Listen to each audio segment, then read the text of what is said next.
Good evening. We're coming on the air with more breaking news on this historic day. On the evening of his inauguration, President Donald Trump not wasting any time getting down to business. He has just returned to the White House and is signing a series of executive actions in the Oval Office, where he is pardoning some 1,500 January 6 rioters who have been convicted for participating in the attack on the Capitol 4 years ago.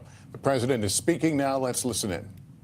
Yes, sir. First, we have a list of pardons and commutations relating to events that occurred on January 6, 2021. Okay, and how many people is this? I think this order will apply to approximately 1,500 people, sir. So this is January 6th. These are the hostages. Approximately 1,500 for a pardon. Yes. Full pardon. Full pardon or commutation? Full pardon. We have about 6 commutations in there where we're doing further research. Nice to see you again.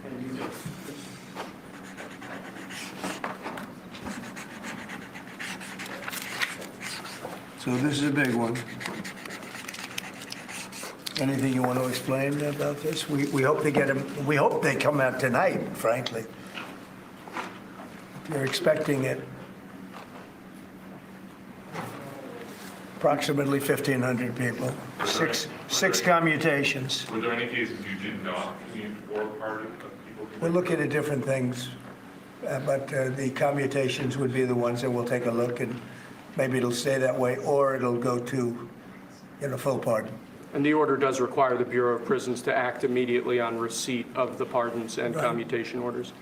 Sir, this is an Why don't we get that down so they can get them going right now? Yes, sir. Is that okay? Yep, absolutely. Yeah. This is a proclamation guaranteeing the state's protection against invasion based on the current crisis at the southern border. It invokes various executive powers relating to the ongoing invasion at the southern border. All right, President Trump, you heard him pardoning 1,500 people connected to the January 6 riot.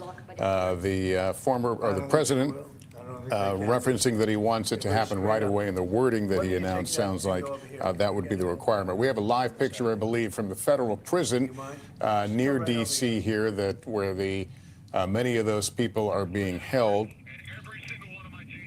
I'm joined now by Meet the Press moderator Kristen Welker and NBC News senior Washington correspondent Hallie Jackson. First of all, Kristen, no surprise. We knew it was likely he would do this, but 1,500, that's virtually everyone.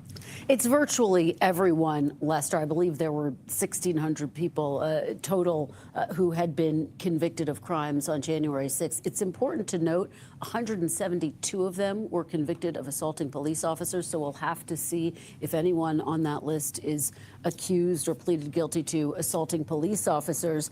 We will also look to see, it appears at this point, that it will include former Proud Boys leader Enrique Tarrio. According to his lawyer, his client is currently being processed for release from federal prison because of this action by President Trump. What's important to remember about Tarrio, he was sentenced to 22 years in prison for seditious conspiracy. He wasn't there on January 6th, but he was charged with planning the attack against the Capitol. This is part of what candidate Trump campaigned on. He said that he would pardon those who were convicted on January 6th. I have to say, of all of his policies, this is not a popular one. According to recent polling, 2/3 oppose him pardoning those who've been convicted of crimes on January 6th. It is, I was just going to say a remarkable moment here, considering, as Kristen pointed out, the president had long previewed this was something that he would do.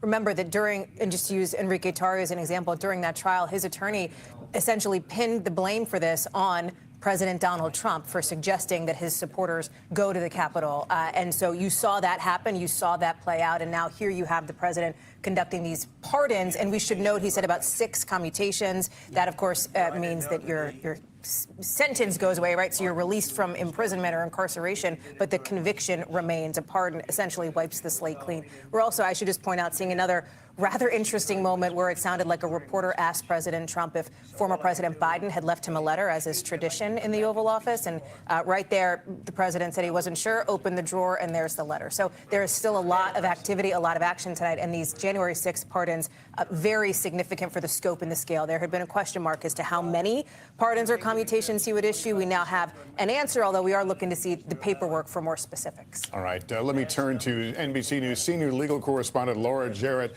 Laura, it's important to point out not everyone pardoned went to prison, or some have been released from prison. Yeah, Lester, some of them had been convicted of misdemeanors and never went to prison at all. Others, now that so many years have passed, are already out. But this pardon will still apply to them.